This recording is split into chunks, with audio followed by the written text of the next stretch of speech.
Good morning, magandang umaga sa lahat at magandang gabi din sa ibang dako ng mundo. Ayan, pag-usapan natin itong vlogger na ito na noon na bayaran na vlogger. Ayan siya. Yan, kilala nyo yan? Yan yung babaeng yan, nagurgur. Gurgur na.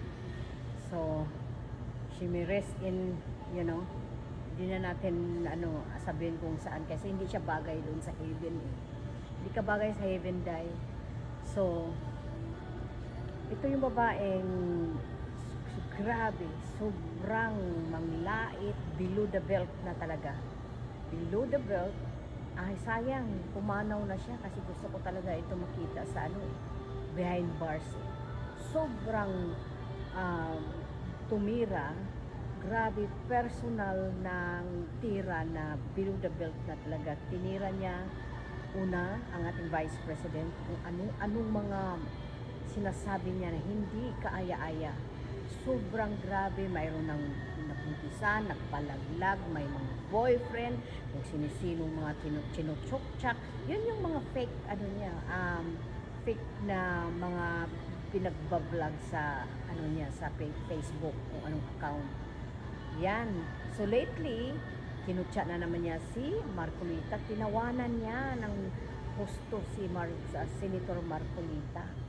Tinatawanan niya, deserve daw na makulong and etc. Grabe itong babaeng ito.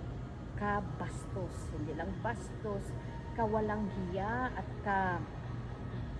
I'm sure malaki talagang bayad itong hiya babaeng yan.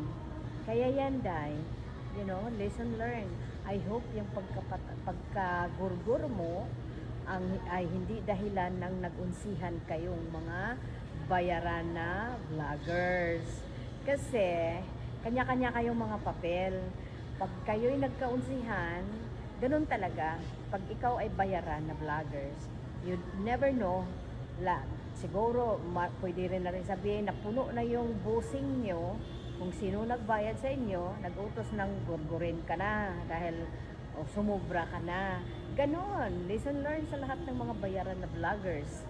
Diyan sa Pilipinas o any part of the world, mag-ingat kayo dahil pag wala na kayong selfie sa inyong mga boss, gurgur talaga ang end up nyo. Yan ha. So, ngayon ang pagbintangan nyo Duterte, what the heck? What the F? Kami, walang nagbayad. Sa mga Duterte vloggers, walang bayad. Kanya-kanya yan. In personal opinion yan. Okay? Kaya nag-away-away yung iba dahil syempre, hindi kami bayad eh. They have their own freedom to speak. So, walang bayad at walang pera. Sino magbabayad sa amin? So, alam mo, karma is really a bitch. Ayan, yan tuloy ang napala mo. Alright? So, ingat-ingat sa mga bayarang vloggers dyan. Dahil pag hindi na kayo, wala na kayong selfie sa mga amo nyo, gurgur talaga ang ending nyo. Ganern! Babush!